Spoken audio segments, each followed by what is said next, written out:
안녕하세요. 저는 40대 초반의 주류 회사에 근무하고 있는 직장인 여성입니다. 이곳의 사연들을 보다 보니 제 사연도 한번 들려드리고 혹시 해결 방안이 있다면 얻고 싶어서 여기에 글을 남깁니다. 제게는 고민거리가 하나 있어요. 세상에 시집살이 없는 집안이란 말이 있죠. 아무리 가족이라고 인연이라고 서로 좋게 포장을 하려고 해도 시집은 시집이라고 하던데 저는 그 말을 결혼하고 나서야 바보처럼 알게 되었습니다. 제가 나약한 건지는 몰라도 전 이제 시어머니를 마주하면 손이 다 떨리네요. 그 눈빛, 시어머니의 목소리, 그리고 손에 힘이 들 때문에 그렇습니다.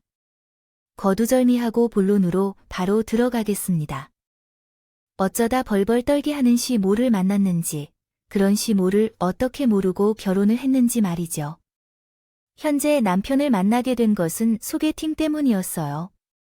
본래 주류 회사 본사에서 오랫동안 커리어를 지켜왔는데 어느 날 거래 쳐는 분이 제게 딱 어울릴 만한 사람이 있다고 하셨어요. 첫 만남에서 남편은 정중한 사람으로 보였고 말도 잘 통해서 곧바로 연애를 시작해 결혼 이야기까지 나왔어요. 그런데 남편이 모아놓은 돈이 하나도 없다고 하는 겁니다. 월급이 적은 회사도 아닌데 어디에 번 돈을 다 쓴 것인지 물었어요. 그동안 번 돈은 저축을 하지 않고 뭐를 했는지 모르겠어요.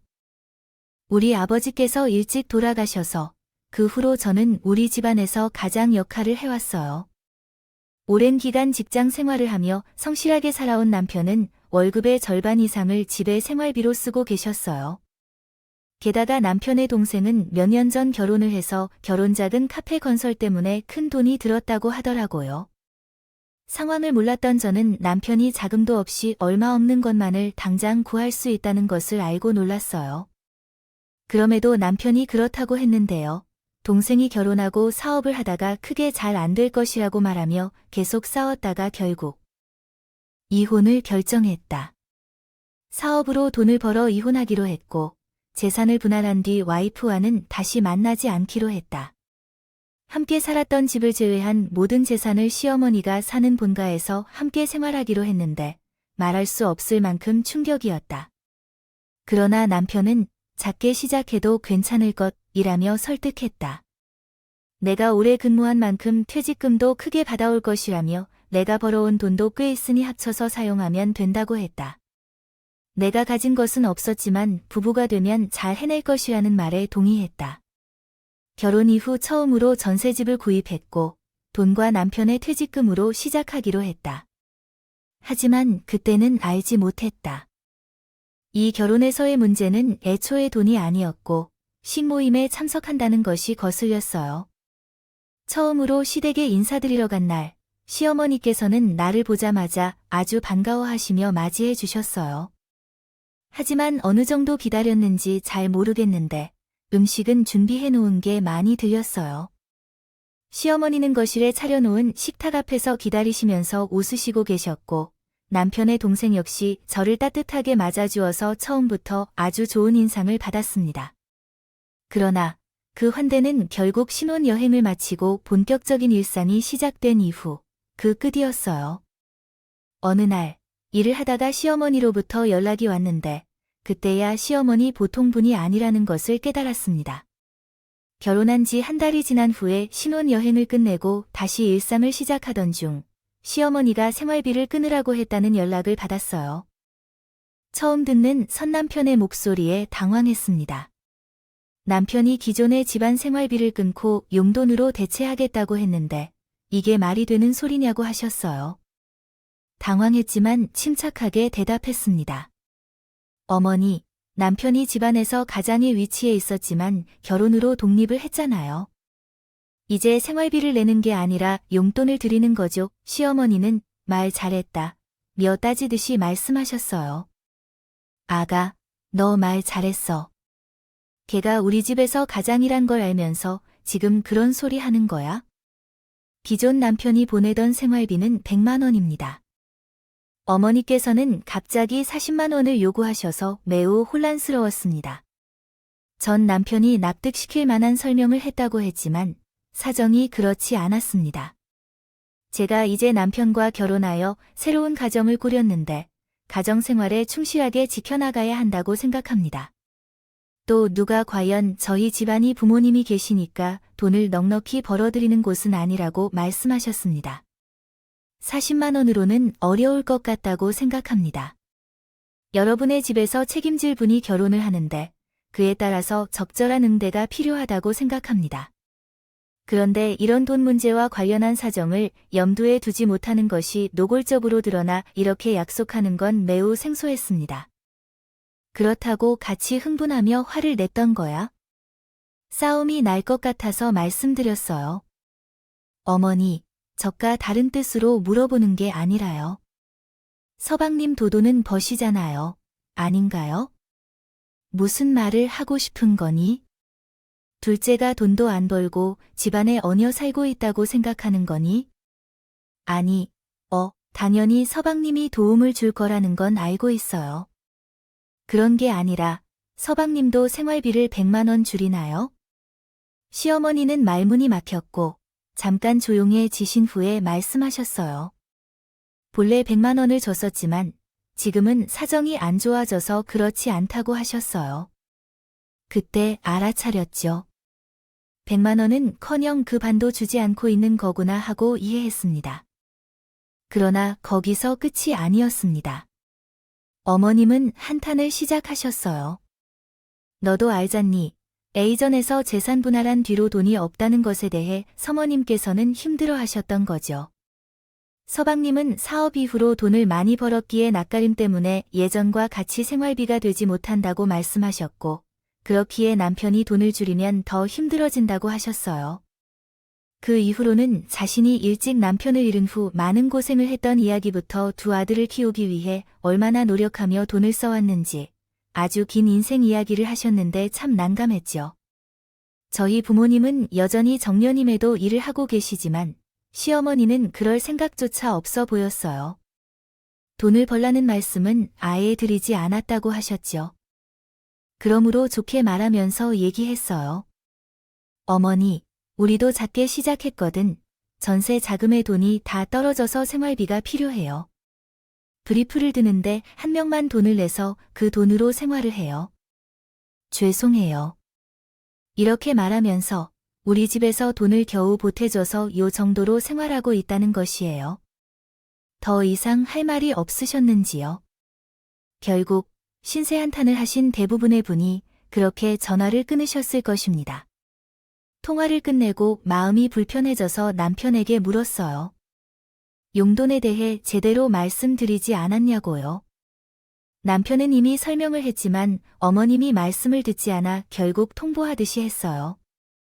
40만 원을 드리겠다는 말에 따르면 하셨더군요. 그렇게 말하면 어떻게든 당연히 서운해 하시잖아요. 제가 다그쳤지만 남편은 괜찮을 거라며 신경 쓰지 말라고 했어요. 어차피 결혼했고 일어날 일이었어. 어느 정도 예상했고 언제까지 내가 생활비를 드릴 수도 없잖아요. 동생도 있는데 남편의 말에 동감했고 이것도 결혼 생활에 있어 하나의 자리 잡아가는 과정이라고 생각했어요. 하지만 돈 문제가 더 이상 거론되지 않자 다른 문제가 눈에 보이기 시작했어요. 시어머니는 술을 좋아했는데 남편이 전화를 드릴 때마다 취해 계셨어요. 남편은 항상 적당히 드시라고 누누이 말했지만 들은 척도 하지 않았어요. 함께 사는 남편님이 주류를 좋아해 매일 저녁에 함께 술을 몇 병씩 마시는 것 같았고 그렇게 많이 마시면 안 좋은 것 같다고 생각했지만 남편은 원래 건강한 분이니까 너무 걱정하지 말라고 했어요. 하지만 걱정거리가 생기기 시작했습니다. 어느 날 저녁이 끝나고 집에 돌아왔는데 남편이 심각한 표정으로 누군가와 전화 중이었어요. 표정이 안 좋아서 누군가 했는데 시어머니가 쓰세요. 술을 마시고 전화를 하는 거였던 거죠. 어머니는 한탄하며 남편이 지금 어디신지 물어보았습니다. 옆에 누가 없냐고 물었지만 동문서답을 하며 돌아왔습니다. 묻는 말에는 대답도 안 하고 자기 할 말만 하셨죠. 남편은 화난 표정으로 전화를 끊었고 저는 가서 살펴봐 들어야 하는 거 아니냐고 물었어요. 남편은 이렇게 매번 전화가 오는 것도 받아주기 지친다며 고개를 내저어 얻었어요. 그러나 30분이 안 지나서 다시 연락이 왔고 남편이 화를 내려고 하는 순간 들려온 목소리는 어머니가 아니었어요. 시어머니는 술을 마시던 음식점의 주인장이었죠. 알고 술에 취해서 일행도 버리고 갔어요. 제발 좀 가시라고 해도 안 가시네요. 저희도 이제 장사 접어야 하는데 아드님 아니세요? 좋아서 제발 데려가 주세요. 주인장은 거의 우는 목소리로 말했고 남편과 함께 다급히 차를 몰고 어머니가 계신 식당으로 향했습니다. 그런데 식당 근처에 도착하자마자 차에서 내리기도 전에 저 멀리 익숙한 얼굴이 보입니다. 악의 없이 밖에서 길바닥에서 혼자 노래를 부르고 있는 얼굴은 바로 시어머니였어요. 남편과 함께 놀라 차를 둘러싼 차가운 아스팔트 바닥에 누운 어머님이 침을 흘리며 정말로 보기 힘든 정도로 얼굴이 붉게 물들어 노래를 부르고 있었습니다. 그러나 그 노래를 듣고 보니 정작 노래는 아니었어요. 용다섯이 용호씨라고 불리는 사람에 대해 모르던 저한테 다른 사람이 너네 함께 있었을 때 용호라고 말했던 주인장이 가게 밖으로 나오며 말했어요. 주더군요. 너희 함께 있던 일행을 용호라고 불러서 남편일 줄 알았는데 남편이 아내를 떠나고 갔다고 생각해서 주인장이 아들이라도 부를 때 남편은 화를 참으며 연신 죄송하다고 하며 고개를 숙이면서 사과했습니다. 남편은 계속해서 동네에 창피하게 이게 무슨 짓이냐 며 얼른 일어나라고 호통을 치며 어머니를 바쳤고 저는 할 말이 없어서 그냥 옆에서 도와주기만 했어요. 차를 몰고 시부모님을 모셔왔는데 서방님이 자느라 전화를 받지 못했습니다. 뒤늦게 무슨 일이냐 며 눈을 희뜬거리며 어머님을 맡기고 나왔어요. 돌아가는 길에 남편에게 물었더니 어머님 애인 있으신가요? 남편은 고개를 저으며 나도 몰라. 처음 듣는 이름이야 라고 대답했어요. 다음 날 어머님은 남편에게 전화를 걸어 미안하다며 계속해서 사과했어요. 남편은 화를 억누르며 대체 누구냐? 라고 물어보며 어머님은 동네에서 만난 술친구라며 웃어넘겼어요. 하지만 그 일로 화가 난 남편은 어머님에게 경고했습니다. 제발 이제 술을 그만 드세요. 한 번 더 그런 식으로 술을 마시면 안 돼요. 길가에 쓰러져 있으시다면 정말 안 좋아요. 그런 상황을 고려해야 해요. 용돈도 그만 받으세요. 어머님이 미안하다고 하시더군요. 부모로서 제게 보여줄 수 없는 모습을 보였다고 하셨다는 소리를 듣고 깨달았어요. 그렇게 그 날을 넘긴 것 같았는데 어머니의 조사로 인한 일로 이야기가 끝나지 않았어요. 결혼 후 종종 방문하지 않고 집으로 오시던 어머님이 전화로 나가겠다고 통보하셔서 도어락 비밀번호를 물으셨어요. 그때마다 전 같이 연락하고 오세요라고 말씀드렸어요. 어머니께서 이렇게 사시는 모습을 보여드리고 싶었어요. 저는 부모님이 오시지 않기를 원했는데 설명하고 싶은 부분이 있었습니다. 그러나 어머님은 계속해서 듣지 않으셨어요. 남편이 혼자 사는 집이 아니라 제가 함께 살고 있는 집이라는 점을 이해시켜주고 싶었는데 어머님은 계속 같은 이야기만 하셨습니다. 내가 내 아들 집에 방문하겠다는 게 무슨 문제인지 이해가 안 가요. 와서 함께 살림을 도와주고 밥도 차려오려고 했는데 어머님은 계속해서 잔소리만 하셨어요. 아들은 아들일 뿐이고 며느리도 딸처럼 걱정하지 않아도 된다고 하셨지만 오시면 계속 잔소리만 하시면서 스트레스를 주셔서 진짜 힘들었습니다. 집 안으로 들어오셔서 회사에서 일하고 있는 제게까지 전화를 걸어서 잔소리를 이어가셨어요. 아니에요. 빨래가 이렇게 쌓이도록 내버려두면 어떡하죠?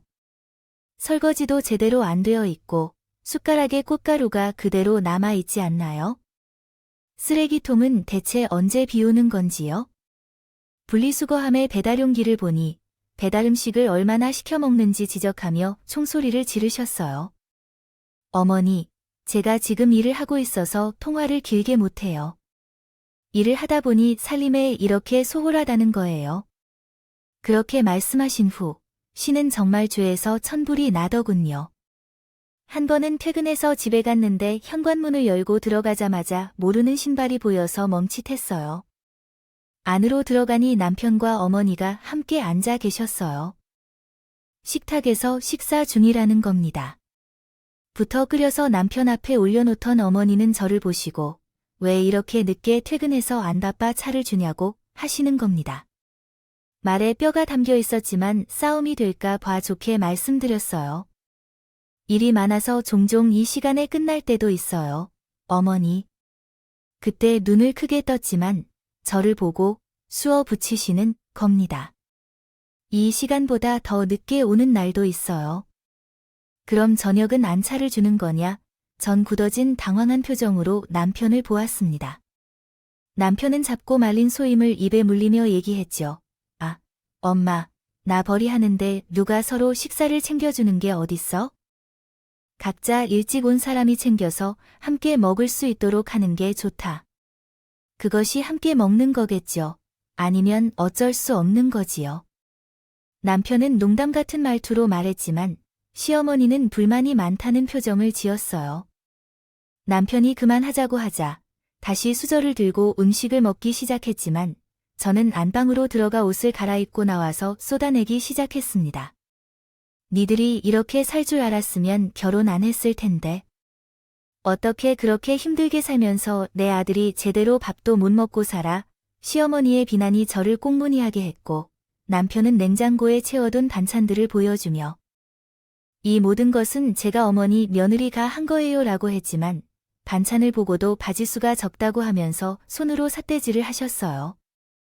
거기서 그치지 않고 쓰레기통에 있던 배달음식 용기들까지 가져와 바닥에 죄다 소다를 내뿜으며 말씀하셨어요. 내가 누구에게 배달음식 그만 먹이라고 했는데 이건 또 얼마나 먹은 거니? 라고 하시더니 그 순간 나도 모르게 눈이 회바닥한 것 같았어요. 그대로 일어나 배달음식 어때서요? 어머니 라며 외치자 사람이 어떻게 밥만 먹고 살까요? 차려 먹는 날도 있고 배달시켜서 특별하게 먹는 날도 있죠. 무엇보다 배달음식을 좋아하는 건 제가 아니라 남편이었어요. 라고 했지만 그 사실을 말해도 어머님께서는 말이 도절됐습니다. 통의 말씀 안 듣고 오히려 제게 얼굴을 향해 하나하나 대공함하는 게 역정을 내시어서 이해가 되면 뒤에서 배달 용기를 집어들기는 했지만 어머니 얼굴에 던져버리고 싶었어요. 하지만 그랬다가 정말로 되돌릴 수 없게 될 것 같았어요. 그렇게 하지 않고 안방으로 들어가 문을 닫아버렸어요. 어머님은 그것을 보고도 뗐으며 어른 앞에서 불평을 했습니다. 남편은 그런 시어머니를 말려서 고생을 했고 어머니가 돌아가신 후에야 안방으로 들어와서 나를 달래주셨어요. 여보세요. 우리 어머니는 예전에 위대하셨어요. 그러더라고요. 남편은 미안하다고 연신 사과하면서 어머니가 하신 말씀은 다 잊어버리라고 했어요. 앞으로 어머니가 집에 오신 날은 당신 퇴근 전에 미리 연락할게. 이렇게 부딪히는 일 없도록 말이야. 내 집에서 내가 시어머니 오는 것 때문에 눈치를 봐야 하나 싶었지만 남편이 쉽게 달라질 뿐이 아니니 변하게 될 때까지는 덜 부딪히는 게 상책이라고 했죠. 살다 보면 점점 나아질 거고 자신이 설득할 테니 조금만 이해를 부탁한다는 말에 그날은 어쩔 수 없이 넘어갔습니다. 그러나 며칠 뒤 시어머니로부터 연락이 왔습니다.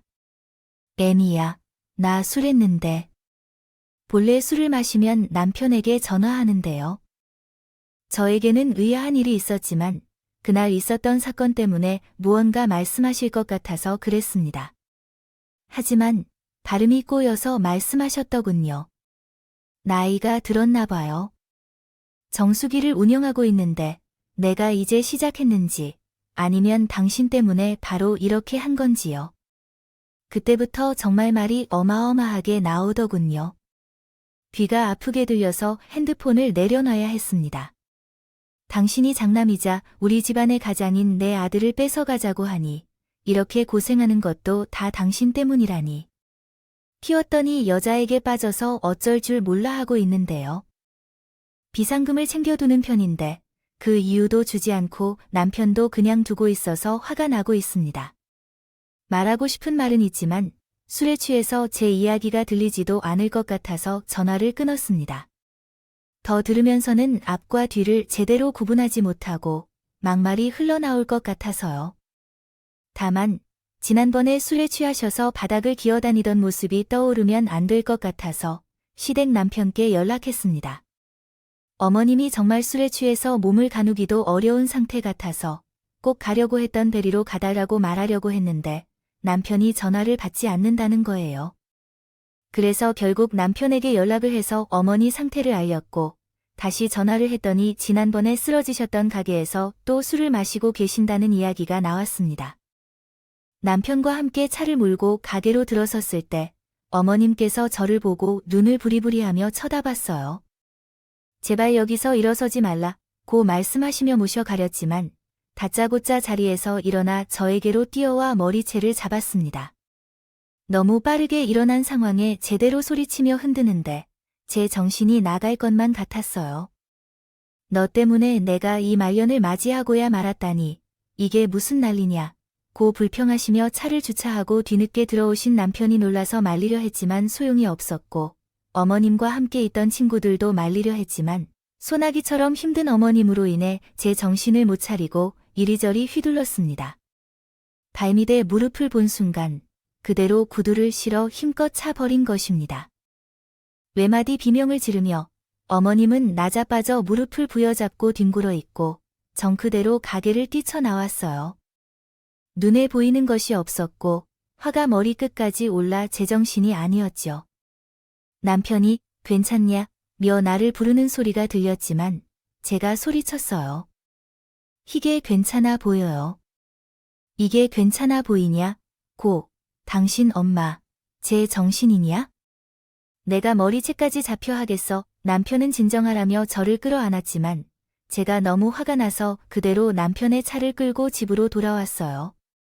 그날 저녁 늦게 집으로 남편은 연신 사과를 했고 저를 안아 이런 일을 당하게 한 자신을 나쁜 인간이라며 일탄. 알겠어요. 다음은 교정된 내용입니다. 했어요. 하지만 쉽게 용서가 되지 않았어요. 결혼해서 제가 그런 수모를 겪어야 하는 것도 믿기지 않아요. 그날부터 일주일간 남편과 대화를 거절했고 생각할 시간을 갖자고 했습니다. 그제야 남편을 놀라게 해서 왜 그러냐고 당황한 기색을 드러내더군요. 솔직히 정신을 차리고 나서 찾아와서 사과라도 할 줄 알았던 시모는 연락 한 통도 없고 남편만 이렇게 미안하다고 하는데 제 화가 풀릴 리가 있나요? 남편이 이대로는 피가 말린다고 어떻게 해야 용서를 해줄 거냐고 물으면 말했습니다. 어머니가 진심으로 사과로 오시지 않으면 더 이상 이렇게 살 수 없어. 당신이 시댁이랑 연을 끊더니가 나랑 이혼하려 들거면 해. 이혼이라는 말은 남편에게 굳어버렸다. 결국 남편이 시댁을 찾아가 시에게 사과하지 않았어. 그런 시어머니에게 실망했나 보다. 그래서 남편이 시댁에 다시 가지 않겠다고 했대. 그 시절의 사건으로 시가족과의 교류는 완전히 끊겼어. 1년이 지난 뒤 2년이 흐르면서 남편은 더 잘 대해줬어. 미안한 만큼. 놀랍게도 시어머니가 참견하지 않아서 조용하고 평화롭게 지낼 수 있었어. 어이없지만 결혼 후 처음으로 제대로 된 결혼 생활을 하는 느낌이었어. 싸울 일도 없고 잔소리하는 사람도 없고. 살아서 남편과 사이가 좋아졌고 시댁에 용돈을 보내지 않아도 차곡차곡 모였어요. 하지만 명절 때 처가에 가면 웃게 되면서 얻은 행복 가운데도 남편을 신경 쓰게 되었어요. 남편에게 가족들 생각 안 나냐고 물으면 남편은 전혀 생각나지 않는다고 했습니다. 저 때문에 눈치 보는 거라면 솔직히 말해도 된다고 했는데 오히려 허탈감을 느꼈다고 했어요. 대체 어떤 허탈감인지 물으니 남편은 이렇게 행복하게 살 수 있는데 그동안 싸우면서 소리치고 마음고생하며 살았던 게 너무 후회되면서 앞으로는 우리끼리 행복하게 살자고 말했습니다. 이게 사람이 살아가는 방식 같아서요. 가족을 그리워하고 미안해하는 마음이 있을 줄 알았지만 남편은 오히려 이제는 집안에서 맡은 바 임무를 다했다며 내 삶을 살 것이라고 했어요. 아이도 다른 사람들처럼 조용하고 평화롭게 살자고 하니 미소가 지어졌어요. 그때 3년이 지난 해에 육아휴직을 통해 여유롭게 쉴 수 있는 환경이 만들어졌고 노력 끝에 너무나 귀엽고 반짝이는 아들을 낳았습니다.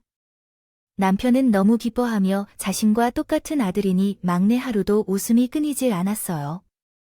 친척들도 달려와서 아이가 너무 좋아한다며 함께 포근한 시간을 나눴습니다. 예쁘다며 어화둥둥해서 좋아했지요. 그때 3년 만에 힘들었으면서도 연락이 왔습니다.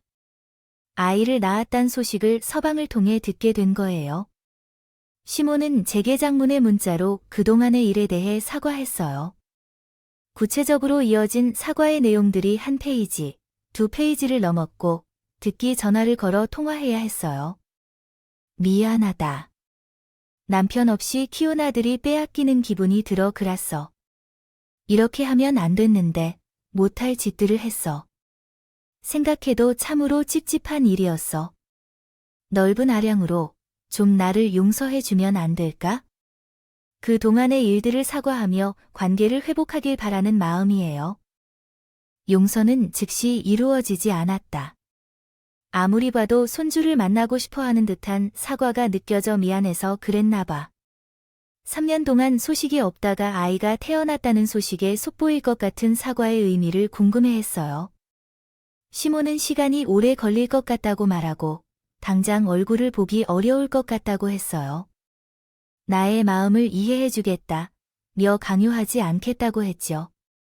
그러면서 일주일 내내 문자로 좋은 글을 보내며 미안한 마음과 정성 어린 문자를 계속해서 보내고 있었는데 그 과정을 지켜보던 남편이 말했어요. 여보, 이렇게까지 노력하시는데 즉시 좋아질지는 모르지만 얼굴을 보는 것이 좀 나아 보이지 않을까요? 남편의 설득으로 인해 그날의 일들이 여전히 마음 한구석에 남아 있었습니다. 그러한 상황을 잊기 힘들다고 했습니다. 특히 아이가 태어난 시기에 바로 연락을 받아서 마음에 들지 않았습니다. 남편은 부모로서 손자를 보고 싶어서 어쩔 수 없다고 말했지만 그때 내가 부르면 만날 수 있으니까 너무 스트레스 받지 말라고 하더군요. 그러나 그로부터 얼마 지나지 않아 친정 엄마가 저녁을 차려오라고 하며 집에 찾아왔습니다. 식사를 하던 중에 갑자기 초인종이 울려 시어머니셨다며 오신 것을 알았을 때 저도 남편도 당황했습니다. 시어머니가 누구인지 궁금해하며 인터폰 화면을 보니 이왕 오셨으니 안으로 들어가시죠. 결국 형과 문을 열어주었고 시모는 전에 없던 다정한 미소로 엄마와 인사를 나누셨어요. 그 사돈 정말 감안해봐야죠. 시몬이 말했습니다. 시모는 엄마를 마치 오랫동안 알던 친구처럼 인사하면서 겸손한 표정으로 두 손을 모으며 엄마도 미소를 지으며 인사를 나누셨어요. 그러게요. 오랜만이네요. 한참 식사 중이시니 함께 드시겠어요? 엄마의 권유에 시모는 집 안으로 들어와 식탁에 함께 앉았고 나는 말이라도 하지 않았습니다. 그저 어색한 분위기가 흐려왔죠. 시모는 들어오자마자 아기를 보고 너무 예쁘다며 감탄을 했고 아기를 보러 자리에서 일어났습니다. 그런 마음이 없습니다. 이 아이가 엄마와 아빠를 골고루 닮았네요. 아이고, 예쁘네요. 그때부터 제가 많이 고생했는데도 불구하고 아이를 칭찬했습니다. 엄마가 밥 드시라고 하니 함께 앉아서 식사도 했습니다. 남편과 제가 말을 하지 않자 엄마가 시모에게 계속 말을 걸었고 시모도 웃으며 서로 이야기를 나누었습니다. 그때까진 별 문제가 없었고 정말 시몬이 많이 변한 건가 싶었지만 그것은 제 착각이었습니다. 사람은 쉽게 변하지 않는다는 걸 알게 되었어요. 식사를 하다 보니 가을까지 먹는 중에 엄마가 아버지 때문에 먼저 가야 된다며 일어섰어요. 그 모습이 마치 제대로 대화를 하겠다는 듯이 보였습니다. 자리를 피해서 주신 것 같았어요. 그런데 엄마가 떠나자마자 시모는 원래의 모습으로 돌아서기 시작했어요. 남편이 설거지를 하려고 일어섰더니 이미 완료된 수저를 보며 잔소리를 시작했어요. 예, 고춧가루가 그대로 묻어있네요. 읽어봐라. 아까 국도 냉동실에 있더라. 라며 슴슴하게 먹어달라며 하는 엄마에게 짜게 먹으면 무엇이든 감당할 수 있다고 정말 친정엄마가 도착하자마자 습관적으로 집안 구석구석을 살펴보며 잔소리를 시작했는데 나는 다시 과거가 떠올라 입을 다물었어요. 대꾸하지 않았지요. 그런데 뭐 어찌 되든 될 일이었어요. 시모는 자꾸 입을 맞추려 하지 않니? 안고 있는 아이에게 손길을 주고 있는데 결국 나는 참지 못하고 말했어요. 시국이 이러니만큼 접촉을 피해주세요.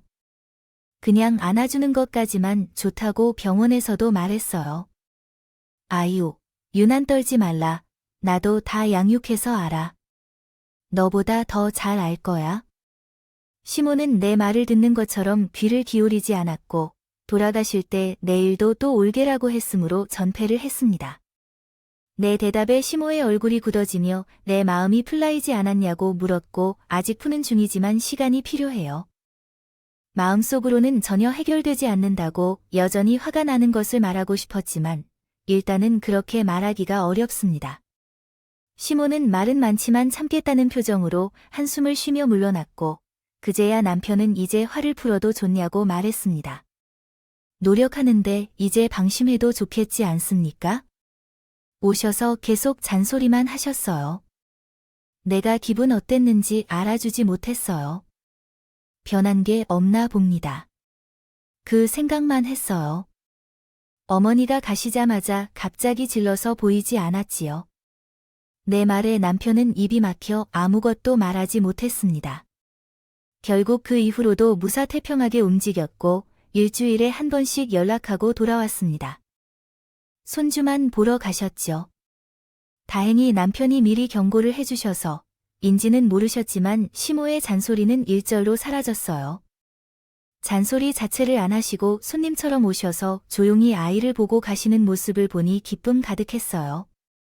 그 후로 나는 눈에 띄게 신경 쓸 만한 겨를도 없이 육아에 전념하며 다른 생각은 하지 않았어요. 아이를 낳고 난 이후에야 자녀가 기쁨이라는 것을 이해하고 세상이 다르게 보였어요. 그러던 중 문득 왜 부모들이 아이를 둘씩이나 낳았는지 알겠더라고요. 이 아이가 커서 나와 남편이 죽은 뒤 혼자 남게 되는 것보다는 서로 의지할 형제자매가 있으면 더 좋을 것 같습니다. 이야기를 듣던 남편도 공감해 주셨어요. 그렇게 우리는 연인어들로 아이를 한 명 더 낳았어요.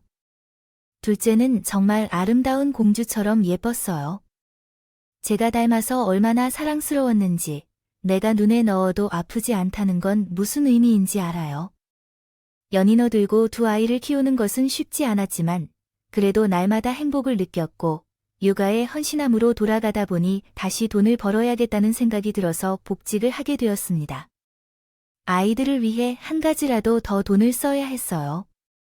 다시 시작하고 결혼 10년이 된 이 새로운 것들이 보였어요. 학부모로서 학군도 알아보게 되고 아이들을 위해 어디서 살아야 하는지, 어떻게 살아야 하는지에 대해 고민하게 되었습니다. 세상을 보는 시각이 달라져 시작했어요. 내 집 구하기가 힘든 시대임에도 어떻게든 집을 구하고 싶어졌죠. 그래서 부동산 시장을 주시하며 청약 조건들을 알아보게 되었습니다. 고민하며 모델하우스를 돌아다니고 땅도 둘러보았습니다. 괜찮은 곳을 발견해 처음으로 청약을 넣었고 놀랍게도 조건이 맞아 당첨되었죠. 기쁨의 남편과 얼싸 끌어안고 침을 주느라 정신이 없었습니다. 10년 만에 처음으로 내 집이 생겼거든요. 시간이 흘러 아파트가 완공되어 입주하게 되자 시세가 계속 상승하기 시작했어요. 6개월 만에 무려 2배나 오른 살림에 뒤늦게 인생이 번창한다는 느낌을 받았습니다. 남편은 저를 만나 자신이 이런 행운을 누리게 됐다며 기뻐했고 친척들도 모두 모여 축하해 주었습니다. 그러던 어느 날 갑자기 남편이 할 말이 있다며 조금 어두운 표정으로 손을 잡았습니다. 살면서 남편이 이렇게 분위기를 잡고 말하는 것은 처음이어서 조마조마했습니다. 혹시 몸이 안 좋은 건가 싶었지만 남편이 말한 내용은 정말 뜬금없는 것이었어요. 내가 진짜 이런 말 안 할 거였는데 동생이 또 사업을 했나 봐 라며 쓸데없는 이야기를 시작하자 불안한 기분이 들었습니다. 엄습했다고 하셨어요. 근데 사업이 잘 안 돼서 지금 정말 힘들어하고 계시는 거죠. 돈을 빌려줘야 하는 상황인가 싶어서 표정이 굳어졌던 순간 믿기 힘든 말을 하시더군요. 어머니께서 집을 담보로 했다고 하셨대요. 재정 상황이 어려운가 싶었습니다. 아무리 돈이 급하게 필요하다 해도 그 집은 건드릴 일이 아닌데 대체 왜 그러신 거냐고 물었습니다. 하지만 남편이 하려던 것은 따로 있었어요. 자기야, 정말 미안한데 그 집이 담보로 잡혀서 넘어갔는데 어머니가 갈 곳이 없어서 작은 원룸에 서방님께서 겨우 해서 살게 됐어요. 들어가자마자 시어머니까지 살기에는 좁다고 했습니다. 결론은 시모가 갈 곳이 없어서 나 앉게 되었다는 것이었죠. 갈 곳 없는 어머니를 한 집으로 모시고 같이 살아야 할 것 같다는 말에 저는 눈을 질끈 감았습니다. 아무리 왕래를 하게 되었다고 해도 사이가 좋아진 건 아니었어요. 같은 집에서 살기는 상상조차 싫었죠. 차라리 원룸이나 작은 방이라도 나 해드리는 것이 나을 것 같아요. 같이 사는 건 싫다고 했어요. 그러자 남편은 애원하듯 말하더군요. 여보, 우리의 작은 방 하나 있잖아. 거기 잠깐만 내어주자. 평생이나 오랫동안 아니어도 잠깐만 모시고. 조금씩 좋아져서 좋은 집에 들어가자는데 싫다고 했다. 남편은 힘든 이 시기 동안 잠깐 머물라며 우리 마음도 편할 것이라 해서 결국 작은 방을 빌려주기로 결정했습니다. 마침내 설득한 끝에 나에게 허락하자 남편은 웃으며 말했어요. 엄마도 성격이 많이 변하셨다. 당신에게 미안한 마음도 함께 풀어주실 거라고 했어요. 남편의 그 말을 믿은 나는 어리석었어요. 빌려주지 않아야 했던 걸 시모가 집에 들어오자마자 신발을 벗고 향한 곳은 정리된 작은 방이 아니라 우리가 함께 지내는 안방이었어요. 안방에 들어간 순간 내 방은 여기 있어요. 아직 정리되지 않은 것 같아요. 묻자 당황스러워하여 말했습니다. 어머님, 아빠가 잘못 말씀하신 것 같아요. 어머님 방은 여기 있어요. 정리가 잘 된 작은 방을 보여드리자 시모는 눈이 크게 뜨이며 안방을 돌아 나와 작은 방으로 들어갔습니다. 그 후 방 안을 살펴보더니 너무 작다고 생각해요.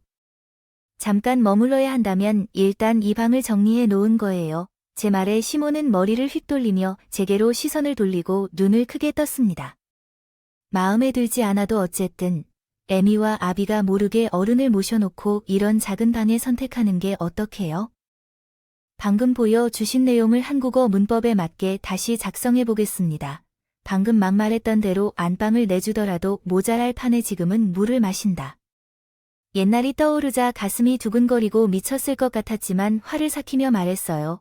남편이 사업으로 돈 벌어왔다며 어쩔 수 없이 남편의 말에 따라 준비한 거야. 얼마나 큰 고민 끝에 결정했는지 어머니를 언급하는 순간 장렬한 무언가가 코를 강타하며 내 얼굴에 휙 떨어지고 돌아섰습니다. 아주 빨리 일어났기에 눈이 무따가해져 머리를 돌리고 보니 찰랑거리는 소리와 함께 짐을 든 채로 들어오는 남편이 현관 문 앞에 있었어요. 시모는 남편을 보자마자 소리칩니다. 기회야. 지금 나보고 이 작은 방에서 잘한다는 말이 되는 소리냐? 너는 이 집에서 가르치는 사돈이 그렇게 하지 않았니?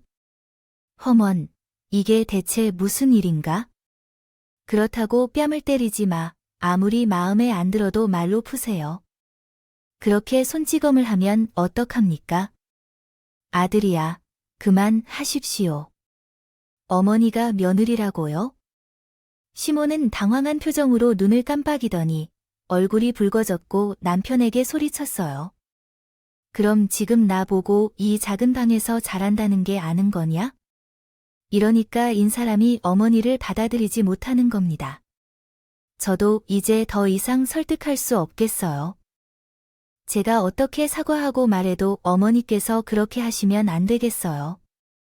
나가세요. 남편은 들고 들어왔던 시모의 짐을 그대로 가져가며 현관문을 다시 열었습니다. 그때 나도 놀라서 남편을 쳐다보았고 시모는 이게 아닌데 왜 이렇게 일이 흘러가는지 라는 표정으로 눈치를 살피더군요. 동생에게 전화해 볼게요. 그냥 저 원하든지 어떻든지 집에 들어가세요. 동생 사업 망할 거예요. 이번에도 다 어머니 탓입니다. 어머니가 막았다면 집이 이렇게 넘어가지 않았을 텐데요. 남편은 자업자득이라며 시모에게 나가라고 했고 시모는 결국 화를 내며 소리쳤습니다. 아주 좋은 여자 하나 만나서 부모도 모르게 이 사이다. 시모가 역정을 내며 안 나간다고 했지만 남편의 강한 태도에 굴복하여 찰나의 태기로 지내는 곳으로 떠났습니다. 이후 집에 돌아온 남편은 이제는 다시 이런 부탁하지 않겠다 고 했다더군요. 가족이기 때문에 챙겨야 한다는 마음에 난 것 같은데 잘못된 선택이었던 것 같아요. 남편은 그 이후로 시모에 대해 말하지 않습니다.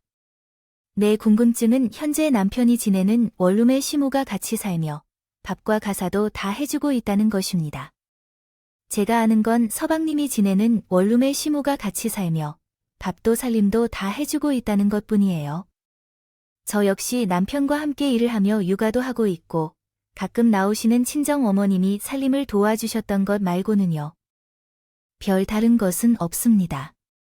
사실 시모는 남편의 부모이기 때문에 그런 열악한 환경에서 살고 있는 것이 마음이 편치 않습니다. 하지만 여전히 남편과 함께 사는 것은 더더욱 감당하기 어려운 일입니다. 이 문제는 아직 해결되지 않았으며 남편의 책임으로 남아 있습니다. 부모와 자식 간의 연을 끊을 수도 없는 것이고 남편은 아마 제와 함께 평생을 살면서 이 상황을 마음의 짐으로 여기며 살 것입니다. 주변에 이 문제에 대해 이야기하면 9 중 8이 이해합니다.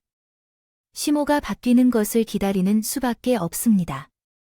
이 사정을 보시는 분들이 계신다면 여쭤고 싶습니다. 제와 같은 상황에 처한 분들이 있는지? 말일 뿐입니다. 만약 그 문제를 어떻게 해결할지 묻고 싶습니다. 여전히 시모의 목소리만 들리면 손이 떨리게 되어버립니다. 여러분의 소중한 의견을 기다리고 있겠습니다. 함께 해주셔서 감사합니다. 음악, 아하.